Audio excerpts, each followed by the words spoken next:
hoje o tema é aqui Linux, então, e terminal.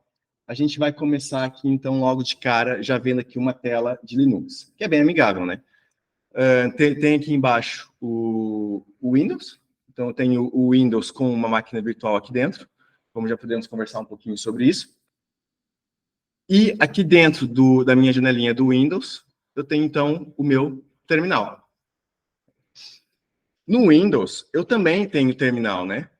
Não, aqui eu estou na tela da minha máquina virtual. Eu tenho, por exemplo, eu tenho o PowerShell e tenho também o CMD, o Command Prompt, né? Que é bem antigo. E repara que tem aqui umas diferenças, né? Isso aqui são dois terminais do Windows. Esse de trás aqui, o PowerShell, é um terminal mais recente, que inclusive suporta alguns comandos de Linux, né? Como o ls,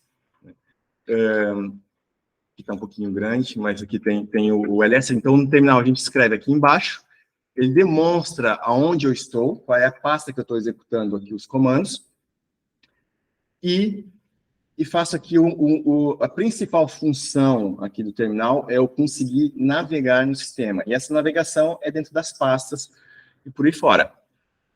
Então, o Windows tem essa parte, não vamos aprofundar nisso, mas pronto, só para dizer que o sistema operacional, a função dele é ter aqui o terminal.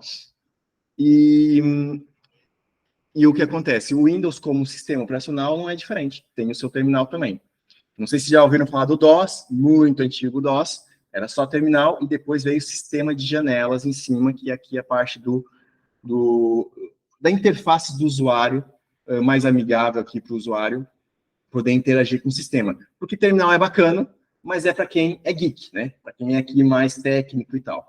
Para um usuário comum, que quer navegar num site, quer fazer, jogar os seus jogos, usar um programa, tal, o Excel, o Word, não é tão útil aqui o terminal, né? É um pouco assustador. Então, a parte do pessoal mais técnico é aqui a pegada do terminal. Deixa eu só ver o que vocês estão pondo aqui no chat. Todo Linux é igual? Não, não é igual. Já usei a distro Mint e Ubuntu. Muito bom mesmo. Não seria melhor o Mint, já que remete ao Windows? Exatamente. Okay? O Mint tem vários Linux. Esse que eu estou aqui atrás é o Linux Lite, e ele basicamente é um design muito próximo aqui do Windows, né? Então, tem muitos Linux que tentam fazer aqui uma passagem mais amigável para quem vem do Windows para entrar no mundo do Linux. Então, traz uma interface mais semelhante possível para as pessoas não se assustarem tanto. Pessoal, para quem não é da área de tecnologia, o Linux assusta bastante. Okay? Então, o Linux ele tem uma dificuldade para entrar aqui nos desktops, para ser o sistema principal aqui nos computadores, okay? de uso comum. E por que o Linux tem essa dificuldade? Alguém consegue explicar aqui algum motivo?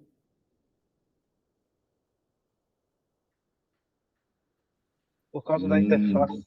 Por causa da interface, é um ponto. Cara, a maior dificuldade que eu tive em utilizar o Linux foi para instalar programas, essa questão. Bom ponto, Kelton. Isso é matador. Porque imagina, eu sou um usuário, eu tenho os meus programas que eu utilizo, e mudo o sistema operacional, eu já não posso usar. Então, eu tenho que voltar atrás no tempo, aprender tudo de novo, me adaptar a outros programas, que pode não fazer exatamente aquilo que eu queria. Isso, eu tive uma situação que eu fiz com os usuários em 2008. Já faz um tempo que eu trabalho com isso. E, na época, eu trabalhava muito com Fedora, e aí eu coloquei um parque tecnológico com 38 máquinas que estavam trabalhando com Windows, e aí todo mundo virou, assim, de uma semana para outra, para o Linux. E aí o grande problema foi esse. Meu Office não funciona mais, eu não consigo mais rodar alguns programas, aí tinha que colocar algumas coisas em cima do Wine para poder ele emular ali algumas coisas que precisam rodar .exe, né? E alguns sistemas que são o próprio CRM da empresa, e os outros se acostumaram a usar realmente o Linux com as versões de BR Office da vida. Então, a maior dificuldade das pessoas Plug and play também era uma dificuldade, porque antigamente um pendrive não rodava se você não montasse a unidade, então tinha algumas características diferentes que hoje você pluga no Windows e ele já sobe ali o plug and play, né? E no Linux ele tinha essa dificuldade, você tinha que dar uma apt-get, ou então em um install, quando era em algumas distribuições diferentes. É mais essa dificuldade que as pessoas têm, que hoje está facilitando mais, né? Abriu aqui vinho já. É o Wine HQ, né? Então, o Wine is not an emulator, ok? Ou seja, a ideia do Wine é que não é um emulador. Mas a gente chama de Wine de emulador o tempo todo, né? Então, Isso, o Wine de é um fábrica. sistema... Pra gente é como se fosse uma emulação, mas na verdade não. Ele é mais um bridge, é mais ali uma ponte que tenta ser o mais eficiente, mais direto possível para o hardware. Ele não faz aqui uma emulação do Windows. Porque a emulação seria mais aqui a máquina virtual, ok? É mais voltado para a máquina virtual. O Wine, ele consegue ter uma pegada, um impacto de hardware bem mais eficiente ali, consegue tirar muito mais eficiência do hardware. Então, ele é uma ponte direta para o sistema operacional do Windows, quase como se fosse um tradutor ali direto da interface do Windows para dentro do Linux. E nos permite isso, rodar programas do Windows dentro do Linux. Qual que é o problema? Não é perfeito, daí tem aqui algumas limitações. Sim. Hoje em dia, para quem trabalha com Office, né, o LibreOffice está muito bom, temos o Office do Drive também, que é muito bom. Marco, você quer acrescentar algo? Força.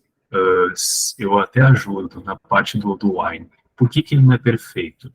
Por causa da API Vulkan. Todo mundo provavelmente conhece a Vulkan da Steam, né? Porque a API Vulkan é desenvolvida pela Valve. E o Wine, às vezes, para fazer essa integração, ele é um pouquinho chato. Tá? Eu tenho experiência própria com Linux porque, nesse momento, estou utilizando um para a aula aqui com vocês. Outro problema também do Linux, que é chatinho, que às vezes depende da distribuição, é que muitas vezes você tem que fazer configuração na mão. Você abriu um editor ali, eu preciso alterar um espelho, um mirror, eu preciso alterar alguma configuração, eu preciso ajustar, por exemplo, o gestor de pacotes. Isso é chatinho. Mas o que isso é bom? Por que eu acho que isso é bom? Te dá mais controle do sistema. O Windows é aquele sistema tipo, você vai clicando e eu te ajudo. Linux não, você quebra a cabeça, quebra kernel, desinstala bootloader, fica preocupado, inicia o initram FS, é muito engraçado. Muito bom, Marcos. Pega apagar tudo, né? Mas isso é uma grande escola, é isso que é legal, né? O Linux, se não tiver cuidado, você apaga até o sistema operacional com ele ligado. Olha, eu já quebrei alguns sistemas já.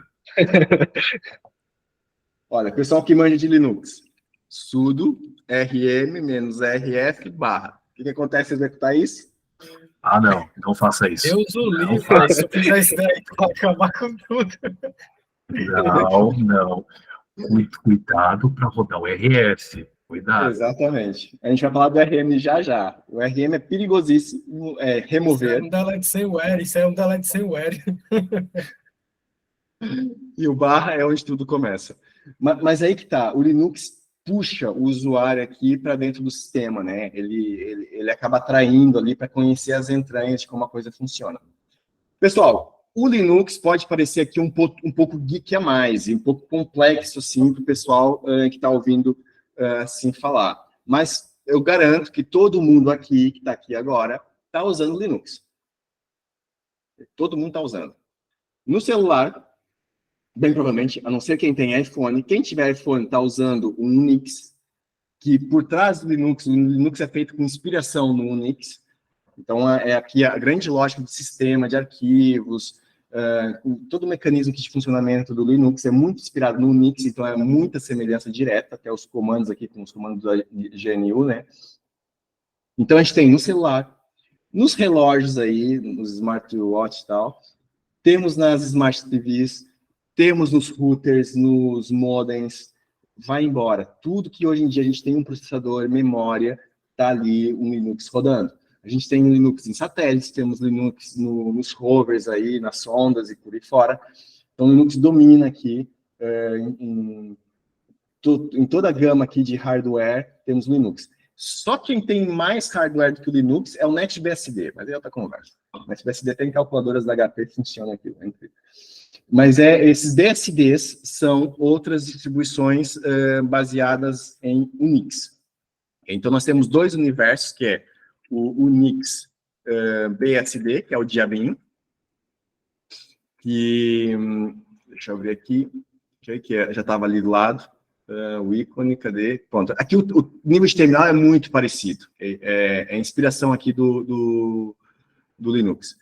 E aqui, deixa eu tirar aqui um pouquinho de zoom, tem logo aqui os diabinhos, que é o símbolo, então, dos Unix BSDs. E no Linux, então, é o Pinguim. Bem, já se falou aqui em kernel, okay? Então, os sistemas operacionais eles funcionam dessa forma. Há uma camada que é o kernel, que inclusive estava aqui um diagrama, penso que era disso, talvez não, aqui as ramificações, aqui as distribuições, beleza, aqui é a história das distribuições. O Linux tem um gráfico desses gigantesco, que eu mostrei na outra aula, que vai ficar aí linkada depois para quem quiser ver.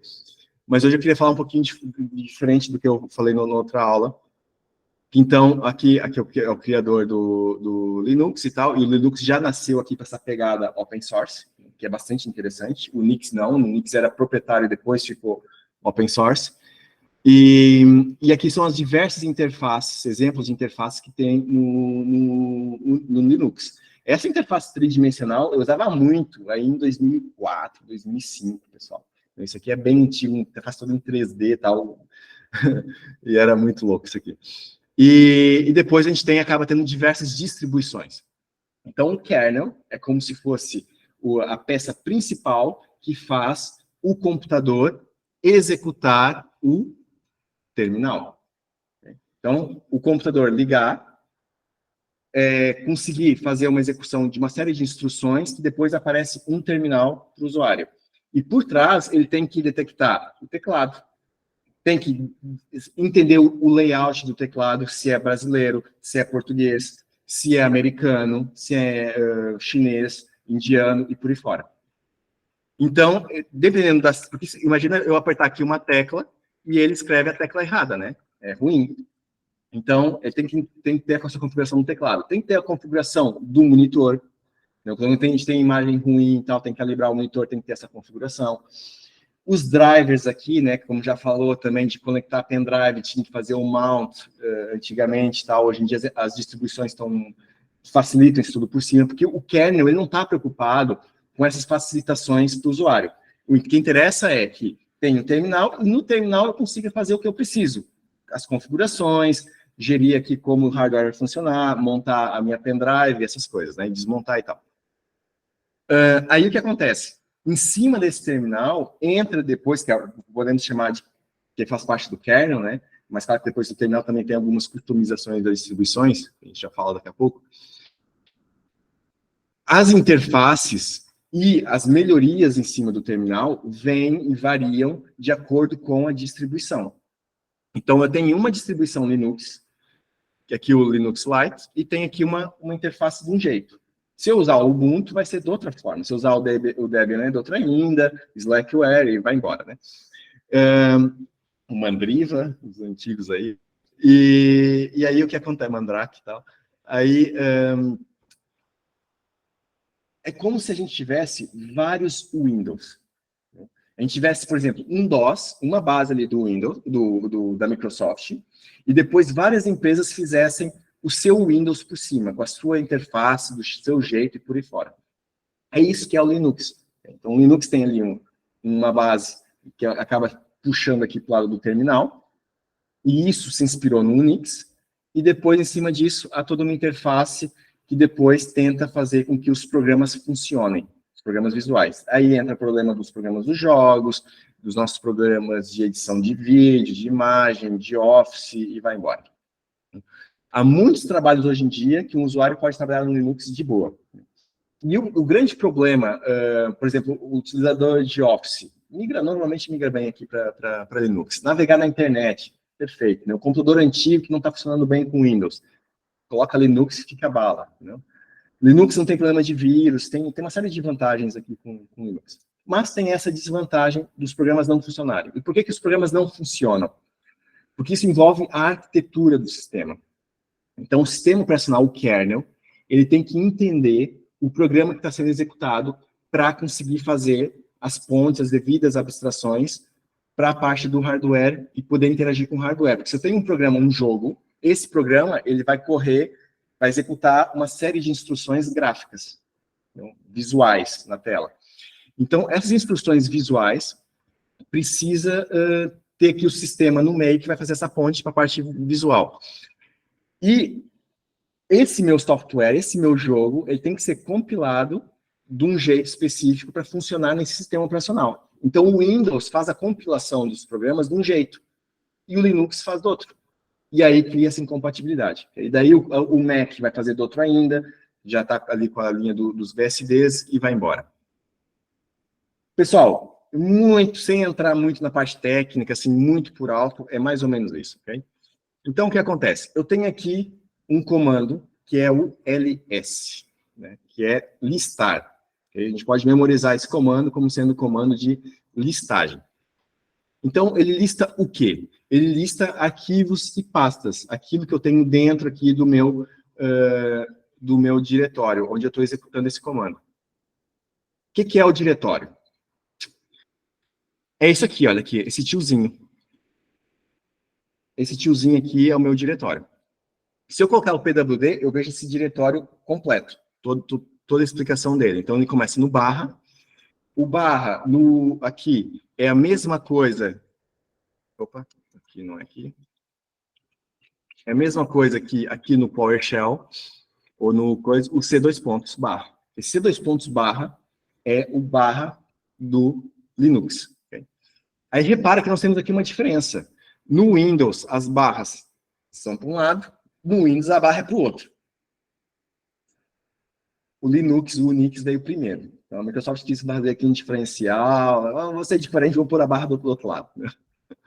Então temos esse problema aqui de barras de um sistema para o outro.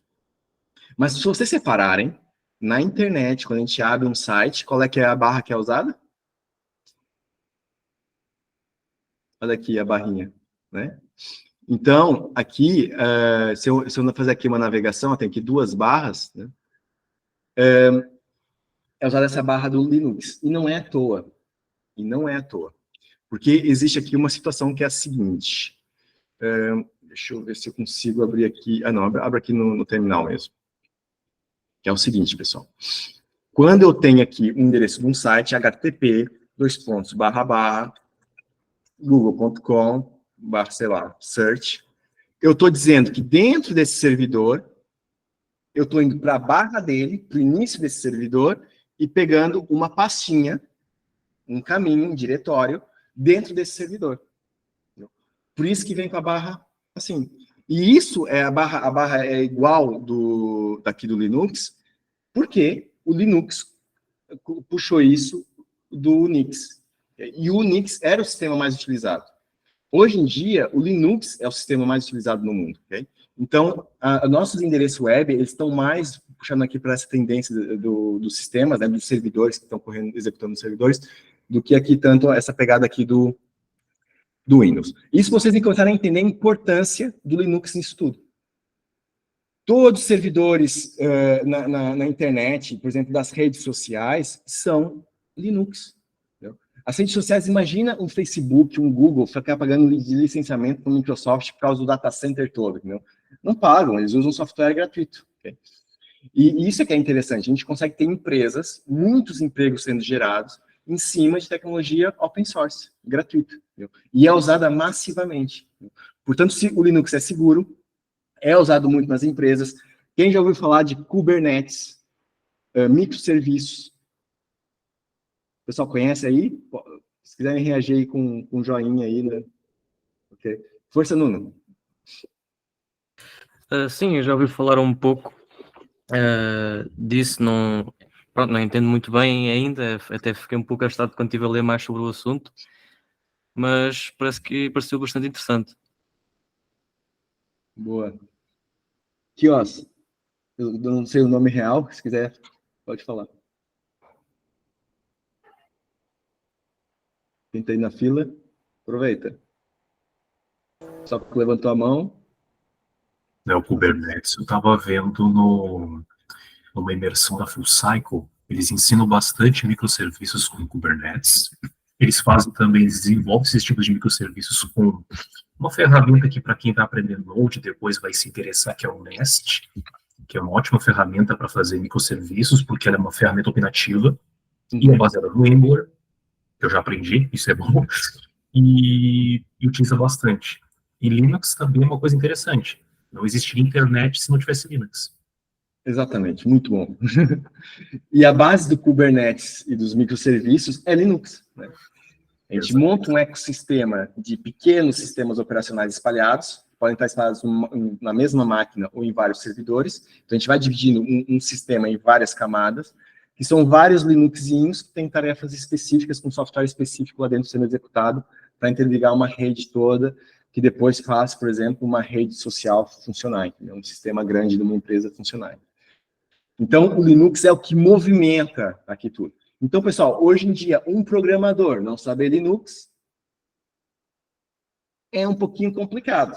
Porque para onde ele se virar, ele vai se bater com Linux de algum jeito. Então, é essa mensagem principal que quero passar aqui hoje, para estimular um pouquinho o vosso interesse aqui em mergulhar um pouquinho aqui no Linux. É um complemento interessante. Ver um currículo de uma pessoa que domina front-end, React, Angular, o que for, e tem lá Linux. Ótimo. Para quem está analisando, espetáculo. Né? Essa pessoa já tem uma noção mais profunda de como as coisas funcionam. E isso que é bacana, tipo, entender cada vez mais uma camada mais interna de como é que as coisas estão montadas, né? Então, beleza. O Linux é super importante. Tem a parte mais amigável, né, para o usuário e tal, mas a gente quer saber mais aqui do kernel como programador. Então, vamos tentar fazer aqui uma ponte para o kernel, ou para o terminal, um pouco mais suave. Aqui é barra cinzenta, que não é área útil. Coisa estranha. Ah, não, Oxe. Beleza. Então, eu queria pegar aqui a janelinha. Beleza. Então, é assim. Eu tenho aqui o meu tio, né? Tá aqui um tiozinho que quer dizer que onde eu estou. Se eu fizer ls, olha só o que me apareceu. Desktop, documentos, downloads, music, picture, vai embora. Então, essas são as mesmas pastas quando eu abro o meu explorador de arquivos, né? Como se fosse o Explorer, o Windows Explorer e tal. E aí, eu vejo aqui esses meus arquivos aqui na minha pasta home, na pasta do meu usuário. Então, eu estou aqui, /home, aqui em cima ele me mostra o endereço completo, onde eu estou. Que é o mesmo que aparece quando eu executo o pwd. Ops, executei errado, não tem nenhum problema, só executar de novo, tá aqui embaixo. Então, aqui o comando e aqui embaixo o resultado. Ora, eu tenho aqui uma coisinha que é o nome do meu usuário. É o usuário que eu estou mexendo aqui no terminal. Então, existe no Linux esse conceito de múltiplos usuários. E há um usuário, que é o root, que é o usuário administrador, que tem acesso global aqui ao sistema. Okay? E no meu caso, eu estou aqui com um usuário comum. E então, eu tenho aqui a minha pasta home, que fica... Ou seja, esse tio é um apelido, né? É uma alcunha. Ele quer dizer aqui um shortcut aqui do caminho completo. Então, é só um coringa aqui. Uma mais, muito bom. Obrigado, Marcos. E simplifica aqui. Então, eu posso fazer, por exemplo, cd barra. O que quer dizer cd? Alguém sabe?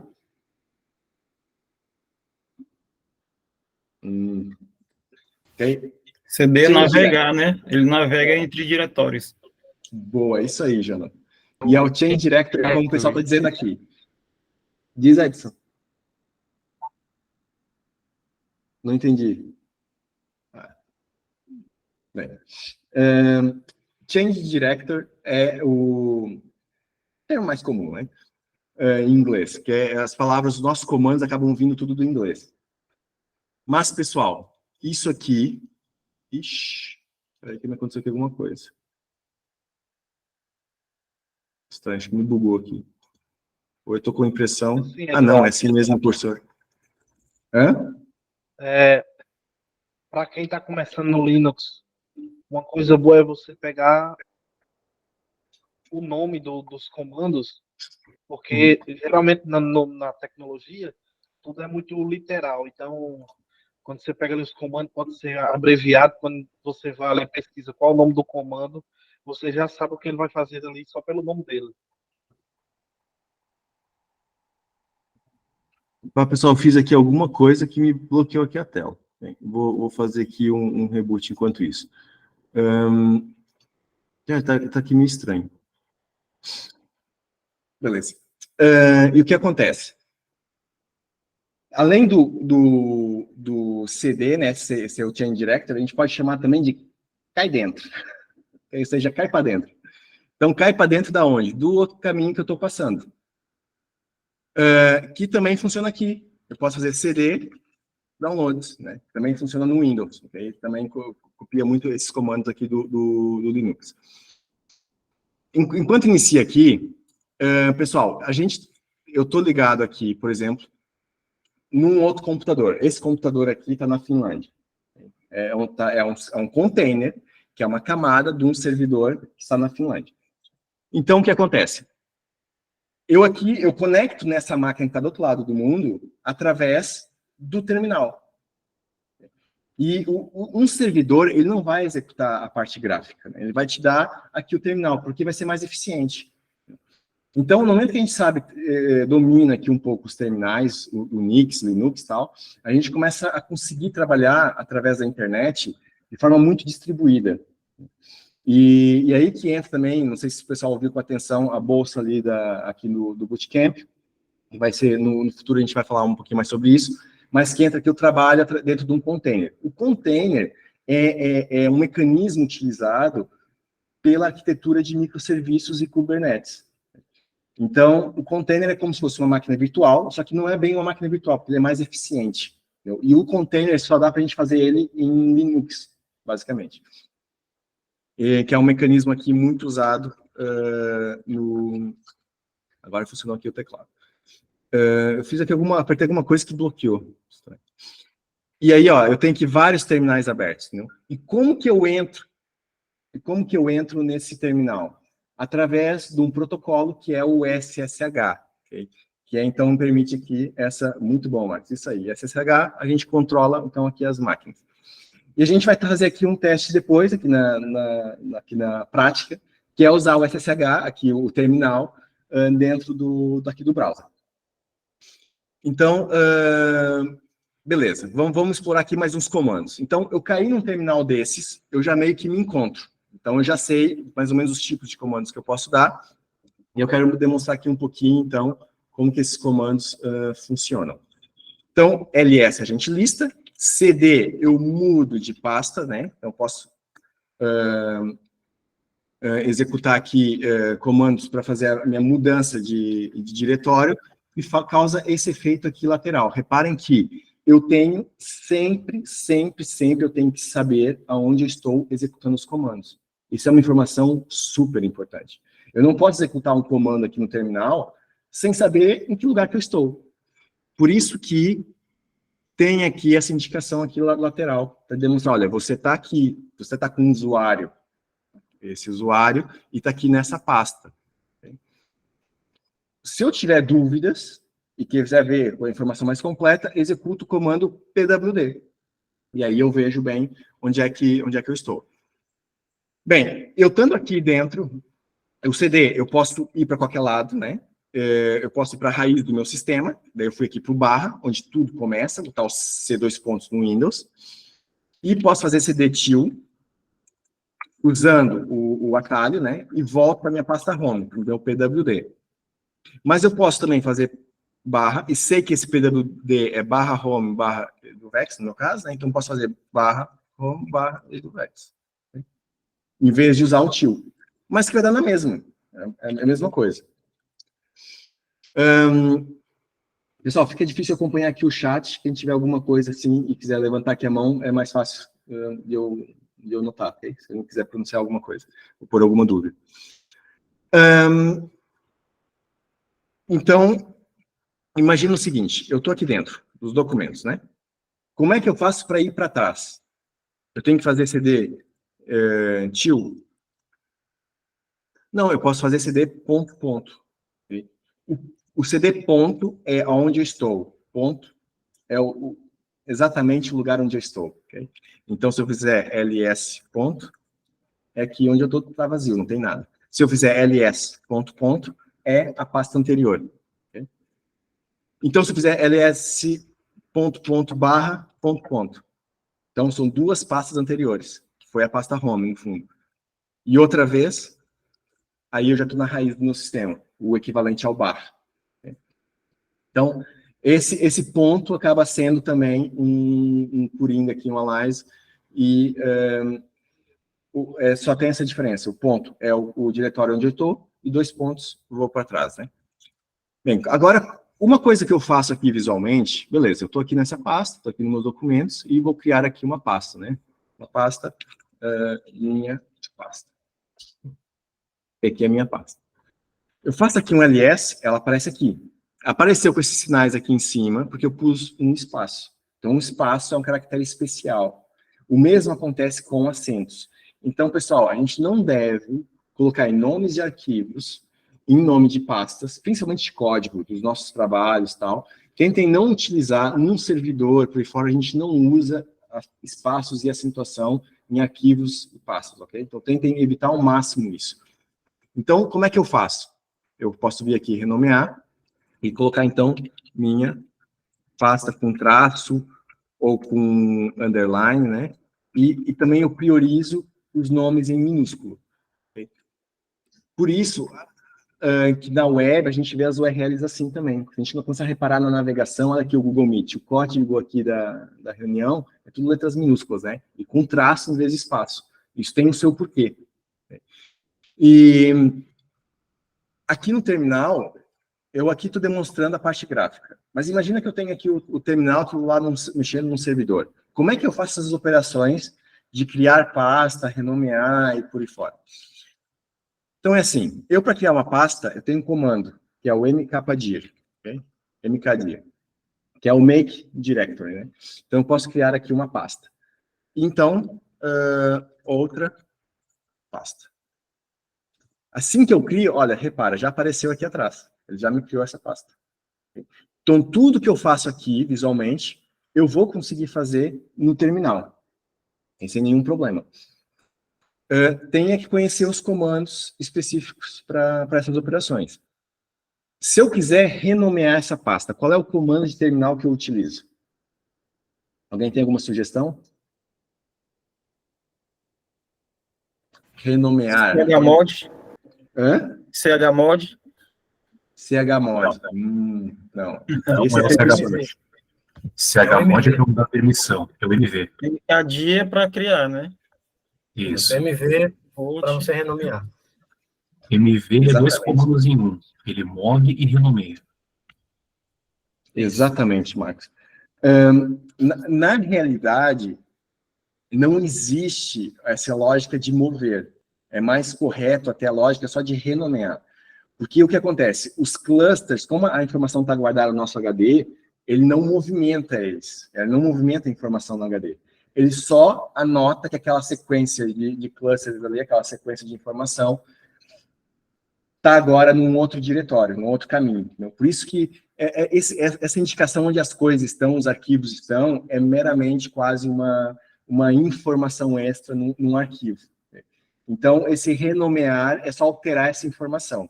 Pessoal, a gente não pode confundir o renomear com o RM. Por favor, não façam isso. RM é remover, não é renomear. RM é apaga, apaga geral, manda para o espaço.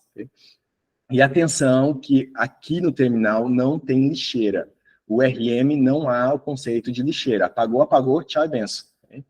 Porque é uma pessoa técnica que está mexendo no terminal, uma pessoa que manja aqui das coisas. Portanto, quem manja não está preocupado em ter uma lixeira, vai saber fazer as coisas. O problema é que às vezes a gente é humano, às vezes a gente se engana e pronto, já ferrei, já aconteceu acidentes, que acontece. Então tem que ter muita atenção. Toda essa atenção aqui vale a pena.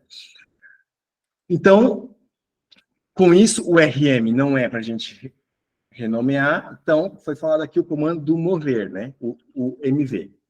Então, apesar de mecanicamente, internamente, uma alteração de nome, né? De nomenclatura, muitas linguagens de programação, quem já mexeu com código, programando, cópia de arquivo, e mover arquivo, e pastas e tal, sabe que o comando também, na maioria das linguagens, é renomear, é o rename. Rename to, né? Renomeia para alguma coisa. O mover não existe.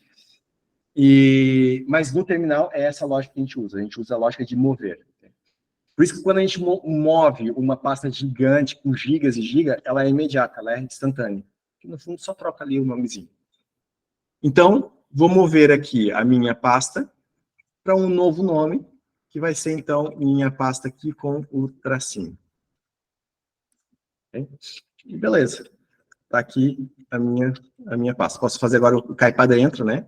Você vê aqui minha pasta. Pronto. A nível de pastas, é um pouquinho por aí. Não tem muito... tem mais aqui alguns truquezinhos, mas não... Essencialmente, para a gente conseguir navegar aqui no sistema, é por aí. Agora a gente entra um pouquinho aqui na parte dos arquivos. Então, um arquivo funciona como? Eu posso fazer um arquivo assim. Esse comando, ele marca que o arquivo foi modificado, ou cria um arquivo novo, caso não exista, né? E então aqui meu arquivo.txt. E aqui faço o ls, tem aqui o arquivo. E tem aqui um mkdir, sei lá, subpasta. Como é que eu sei que um é arquivo e outro é pasta? Ah, pela extensão. Não, porque eu posso pegar aqui, mover o meu arquivo para meu arquivo sem extensão. Okay? E como é que eu sei que um é arquivo e outro é pasta? Ah, porque a pasta está azul. Beleza. Mas imagina que eu não tenho cores no terminal. Pode acontecer, eu não tenho cores. Então, no ls, a gente tem parâmetros adicionais nos comandos. E todos os comandos acabam por ter uma parametrização extra. Que, pessoal, vai se vendo isso aos poucos, tá bem? É muita informação. Para quem não está habituado, vai entendendo um pouquinho de cada vez. Então, nós temos o ls-1, ele organiza de forma diferente, o "-l", okay? Dá mais informação. Eu gosto muito desse rato, ele ordena aqui por ordem de alteração e demonstra aqui arquivos ocultos. Tudo começa com ponto, é como se fosse um arquivo oculto. E aí a gente tem aqui essas informações aqui. Bem, aqui seria o tamanho do arquivo, está com 0 bytes. Aqui é o meu usuário que criou esse arquivo, está com as permissões para esse arquivo. Aqui são as regras de permissões, não vou aprofundar nisso, meio que não interessa nessa fase também. Mas aqui no início tem uma letrinha que faz toda a diferença. Então, D é directory, né, diretoria, pastas, e tracinho, quer dizer que não é uma diretoria, quer dizer que é um arquivo. Né? Dá para a gente associar por aí.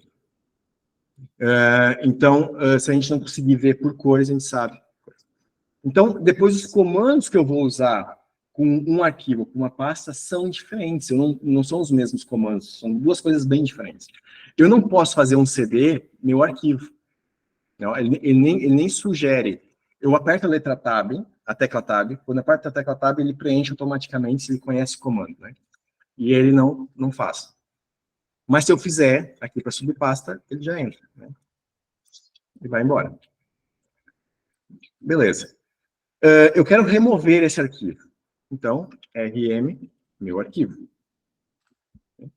E agora, se eu entrar aqui, minha pasta, não tem mais. Touch de novo, meu arquivo.txt, ele criou aqui atrás. O arquivo está vazio. Bem, eu aqui visualmente, eu posso abrir esse arquivo, escrever coisas, né? Meu texto, e vai embora. Tem aqui um programinha gráfico para eu alterar aqui os conteúdos. Força, Jonathan. Você está usando o RM para deletar. É uma boa prática usar o "-rf" ou não? Não é prática no mercado? Boa. O RF é bom que não se engana. Eu tenho que ter muita certeza do que está fazendo, porque o RF quer dizer R de recursivo e o F de forçar. Então, é apagar recursivamente, que é todas as pastas e subpastas e arquivos, tudo que tiver lá dentro, e force. Dane-se, tipo, o que tiver lá dentro vai para o espaço. Né? Então, tem que ter muito cuidado usando esse comando, muito cuidado mesmo. Mas é uma prática. Se eu tiver aqui, por exemplo, eu quero remover essa minha pasta, né? ls subpasta. A minha pasta está vazia, eu posso fazer rm subpasta. Não deixa, porque é um diretório, né? Então eu tenho que pôr aqui o -d. Olha, eu sei que é um diretório, mas eu quero que apague. E ele apaga. Beleza, sumiu aqui atrás, né? Vocês viram? Desapareceu. ls aqui, sumiu. Agora, vou criar aqui outra vez subpasta. E agora eu vou fazer um arquivo lá dentro. Vou criar aqui um arquivo dentro da minha subpasta, vai ser subarquivo, .txt. E agora eu vou fazer o rm-d subpasta. Não dá, porque essa pasta não está vazia. Então tenho aqui dentro um arquivo. Tem aqui esse arquivozinho, então não posso apagar. Então, eu posso fazer rm-d f para forçar. Subpasta. Aí, na mesma, ele diz que não está vazia. Então, mesmo que eu force, não está. Agora, se eu acrescentar o R, vai embora. E o R, ele é tão forte que eu nem preciso do D. Nem preciso dizer que é uma pasta. Só vai. Entendeu? Porque está junto com o R. Então, ele força. E aí, foi embora. O R na frente ou depois, tanto faz, tá bem? A ordem não interessa. E ele apagou aqui, e eu perdi minha pasta, perdi meu arquivo lá dentro e foi embora. Já era. Então, aqui a alteração do arquivo. Eu tenho aqui esse texto. E como é que eu edito esse texto aqui no meu terminal? Bem, a gente tem vários editores de código, de texto, de conteúdo, né, aqui no terminal, várias formas. E a gente tem o Vim, né, que é o que a gente vai aprofundar mais, vai ser no Vim, que é o mais padrão, todas as distribuições têm, é mega utilizado. Então, eu aqui nesse terminal, eu não tenho o Vim, eu teria que instalar, né? Nesse caso, essa distribuição não traz. Porque é uma distribuição que tem de ser muito levezinha, então não tem. Então a gente vai pular agora para outra distribuição, mas eu acho que os conceitos principais, ou seja, vocês têm, quando estão no terminal, tentem imaginar como se vocês estivessem navegando nos arquivos e pasta no vosso explorador de arquivos, ok? Seja no Windows Explorer, ou aqui no navegador de arquivos do Windows, do Linux, qualquer um. O terminal, a função principal dele é fazer essa navegação em pastas e arquivos, e depois executa os comandos onde a gente está, né? Aqui na pastinha exata, onde a gente está executando aqui as coisas. Então, beleza. Vou terminar aqui. Essa parte aqui a gente encerra. Deixar ele desligando. Beleza. Então, agora eu vou pular aqui para outro terminal. Eu agora estou nesse outro terminal, que não está distante de mim, mas eu estou ligado nele pela internet, né? Então, tem aqui uma série de coisas. Eu, por exemplo, eu tenho aqui um arquivo de código, vou ver aqui o readme, tanto a gente conhece, né? O readme. E com o Vim, então é só executa aqui o comando Vim e começa a editar esse arquivo. Ele me abre aqui esse editor, essa tela, e eu tenho aqui esse cursor que eu começo a navegar na informação desse arquivo. Bem, o Vim, a gente tem que olhar com atenção o tempo todo aqui embaixo dele. Okay? Essa barrinha dele aqui embaixo. Aqui ele está dizendo quantas linhas tem um arquivo, né? Quantos caracteres e qual é o arquivo que eu estou editando. Aqui ele diz a posição onde eu estou, linha 14 e tal, e aqui a coluna que eu estou posicionado, né? E vai embora. Se eu apertar a tecla I, ele muda aqui embaixo. Repare, ele mudou para insert. Quando ele muda para o modo insert, agora, se eu apertar o I de novo, eu estou escrevendo e estou alterando o arquivo. Se eu fizer ESC, aí o I some. Então, quando eu estou aqui no modo de edição, o ESC não é um caractere válido. Então, eu posso pôr Enter, posso escrever muita coisa, e vou embora, né, número e tal, e símbolos e por aí fora. Vou embora. Apertei ESC, o insert some. Aí, eu dou instruções para o Vim. É como ir lá no menuzinho e clicar nas opções de menu do meu editor de texto. Como é que eu dou essas instruções? Primeiro, 2 pontos, sinal de 2 pontos, que é como se fosse eu ir para o meu menu. E aí, o W quer dizer que é para escrever, gravar as alterações, que é o write, né, em inglês. Então, faça a escrita dos meus dados. E o Q é para sair. Okay? Então, imagina que eu quero sair. olha, não pode sair porque, meu, tu tá perdendo aqui alterações, tu alterou aqui o arquivo e tu tá saindo e vai perder sem salvar nada. Então, eu aperto ESC, de novo, 2 pontos, e exclamação. Exclamação é como se fosse o force, né? É forçar, olha, quero sair, se vou perder a informação, tô nem aí. E aí, se eu der o Enter, aí ele executa essa instrução. E aí saiu. E aí eu volto aqui, edito através do arquivo e já não tem aquela informação. Eu vou inserir aqui de novo, ó, meu texto aqui. ESC, se eu estou em dúvida, aperto o ESC várias vezes. Aperto o ESC várias vezes, se eu tiver dúvida, e depois aperto os 2 pontos. Aí, vê se ele escreve aqui no fim. Escreveu ali no fim, W para gravar, Enter. Então, ele gravou. Olha, ele diz aqui embaixo que escreveu o arquivo. Fez aqui a escrita, por isso que é W, né? Da escrita em inglês. E se eu fizer ESC de novo, aí eu posso sair. Ó, não, apertei um espaço ali. Gravei de novo.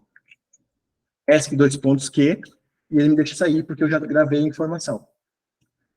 Então, se eu escrever mais coisas, ESC 2 pontos, WQ, então escreve e sai 2 instruções seguidas. É como se eu fosse clicar em 2 opções do menu ao mesmo instante. Okay? Então, primeiro eu digo aqui as instruções, dou o Enter, ele executa tudo e faz para mim.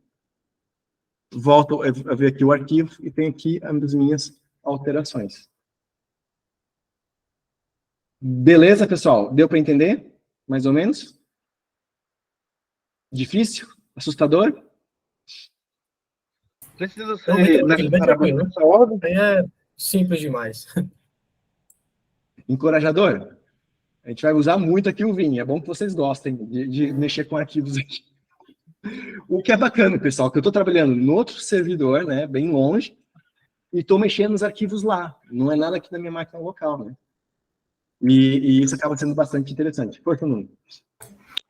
Edu, o copy-paste aí no Vim funciona igual ou temos que fazer outra cena? É diferente. O copy-paste é diferente, ok? Ok. O copy-paste, a gente tem uma tecla que é o V para visualizar, o Y para copiar, e aí o P para colar. Eu vou falar mais disso na próxima aula. Tá, ok. Mas tudo que a gente faz, é uma boa questão, porque tudo que a gente faz no editor comum, a gente consegue fazer aqui no Vim. Só tem que conhecer um pouquinho aqui essas teclas. E não é muitas teclas, pessoal. Num editor de texto, a gente tem... O menu é pequenininho, né? São poucos comandos. Então, aqui é uma meia dúzia de comandos, a gente já fica dominando aqui como o Vim funciona. Ou seja, qualquer comando, temos que nem saber a tecla e escrever. Exatamente. Ok. Mas é simples, para um programador, são poucos... Força, Marcos. Pro Vim não tem problema nenhum. Tem um mapinha na internet que ele lista todos os atalhos. O que eu aprendi de Vim? Experiência própria, apanhando muito. Ele tem vários modos. Que nem, por exemplo, o meu professor fez ali o modo de inserção, que é o de edição. Tem o modo de visualizar, que é o modo comum, que a gente está vendo, né, que a gente só olha e tudo mais. Modo de seleção, enfim. Saber navegar por esses modos é a sacada do Vim. Eles criaram o Vim dessa forma porque na época os teclados eram pequenininhos e não tinha direcional. Então por isso que o Vim dizem, quando você aprende Vim, você não usa mouse. O mouse fica pegando poeira. Exatamente. O mouse nem existia, no fundo. O mouse veio muito depois. E é mesmo isso. Então, e depois assim, pessoal, programador é texto, é teclado. A gente tem que dominar o teclado. O teclado é uma extensão do nosso corpo. Nem um músico, quando toca ali violino, piano e tal, o teclado é a nossa ferramenta. Um programador, ele é super ágil no teclado, ele domina o teclado, olhos fechados e tal, vai embora. Normal, não tem, no início a gente fica ali um pouco catando milho, mas não existe meio que um programador bom, assim, sênior, que não domine muito bem o teclado. O teclado é uma ferramenta crucial. E, falando disso agora, quem tiver a oportunidade de trabalhar com teclado em inglês, melhor ainda, porque fica muito mais direto esses comandos, porque, no fundo, usa muito 2 pontos, chaves, parentes, tal, e esses símbolos estão mais acessíveis ali nos teclados em inglês. Pessoal, no fundo é isso. Força, Infraestrutura com cloud ali, trabalhando com Docker, esqueça mouse que não existe, não. É isso mesmo. E no Docker, tem um Dockerfile, né? Que a gente dá as instruções de Linux nesse arquivo. Então, se tu não conhece Linux, tu tá perdido. Até tu se entender com aquilo, né? Complica bastante. E depois, todos os containers, a gente consegue, do Docker ou do Kubernetes, a gente consegue entrar por SSH e mexer neles lá dentro, né? O Dockify e o Docker Compose também, todos comando por Linux. Exatamente. Aí o que acontece, pessoal? Eu queria provocar vocês aqui para uma situação, para vocês verem a importância disso. Agora, deixa eu ver se está carregando aqui. Ok, carregou. Okay. Aqui eu estou no Visual Studio Code, né? Dentro do browser. Okay. Então, eu estou aqui com o meu Visual Studio Code. No vosso computador também tem ali o Visual Studio Code. E tem aí o quê? O terminal. Todo editor de código de programação, uma IDE, o IntelliJ, qualquer ferramenta aí de programação, vai ter o terminal disponível.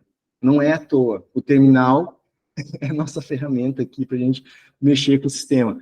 Tanto que a gente também, quando a gente começa a ficar ágil aqui com o Visual Studio Code, com outra ferramenta, quando a gente domina também os atalhos, não é? Então, aqui eu vou executar os comandos que eu já conheço. Claro que se eu estiver usando o Visual Studio no Windows, eu vou ter aqui, então, mais comandos de Windows, né? Mas para vocês verem a importância do nosso trabalho. Ou seja, nada impede que, de repente, um programador, olha, tá aqui esse endereço de IP, como já falaram aqui no chat que eu vi, né? Tá aqui o SSH e tal, entra aí e coloca lá o sistema para funcionar. Eu desenvolvi o sistema e eu não consigo colocar ele para funcionar dentro de um terminal, em outra máquina, e aí? É complicado. Aí o que acontece? A ideia com o terminal e escrevendo essas letrinhas aqui, esses códigos, parece complicado, mas a gente vai desmistificando aqui aos poucos, né? Usando aqui um editor aqui como o Vim. Com o Vim a gente consegue fazer tudo que a gente vai conseguir fazer aqui visualmente. Okay? Então o Vim é uma ferramenta muito leve, que a gente trabalha de forma muito mais ágil, mas para quem quer uma coisa mais intuitiva também existem as ferramentas para isso, né? Mas a ideia é a gente chegar ao ponto de a gente conseguir fazer uma coisa visual, né? De conseguir fazer um site, controlar cores, navegação, por aí fora, conseguir depois ter um back-office, pessoal, construir o nosso sistema de gestão e vai embora. E nesse sistema, a gente entender como as coisas são montadas por trás, uma base de dados, como a arquitetura de um sistema é feita aqui a nível da arquitetura dos dados e tal, e todo o design aplicacional e por aí fora. E, claro, sem escapar aqui a nossa parte de código, porque a gente acaba tendo algumas ferramentas visuais para ajudar no nosso trabalho, mas a gente não escapa do código. Programador é código, é texto, é escrever letrinhas que pouca gente entende.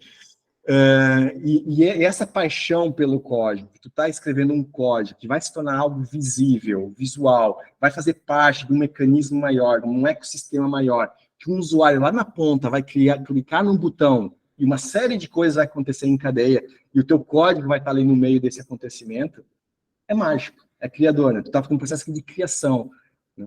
E é um pouco uma pegada meio que artística.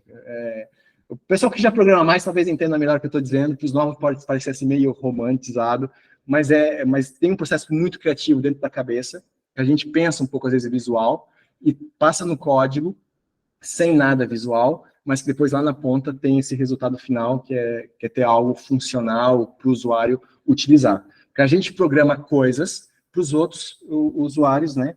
A gente resolve problemas para os usuários poderem depois ter uma vida mais facilitada, né? Tem ali um cliquezinho, faz um monte de coisa e vai embora. Beleza, pessoal? Então é isso que a gente vai aprender aqui durante o Bootcamp, é chegar nesse ponto aqui de fazer sites e sistemas e tal. E o Dev aqui, a plataforma Dev do Netuno, essa plataforma nada mais é do que um site, não é? Só que tem login, tem aqui autenticação e por aí fora. Isso vai ser a parte mais final do curso, a gente entrar aqui nessa parte aqui de programação. E não sei se acham que o sistema é rápido, mas o objetivo é a gente fazer coisas rápidas e que funcionem assim com um tirinho. E aqui nas sessões, o objetivo também é vocês verem aqui o vídeo depois aqui dessa aula vai estar aqui disponível. E tem aqui o material, para recapitular aqui um pouco o que a gente falou. E vai ter também aqui a parte dos exercícios, para a gente já ver em seguida, fazer aqui a parte da atividade em grupo aqui, em exercício. Beleza? Alguma dúvida final aqui, pessoal? Para a gente ir para o intervalo? Espero que estejam animados. Fechou? Então, vamos lá. 20 minutinhos e a gente já volta. Eu vou pôr aqui um countdown e a gente já volta aí para a parte prática aí em grupo. Até já, pessoal.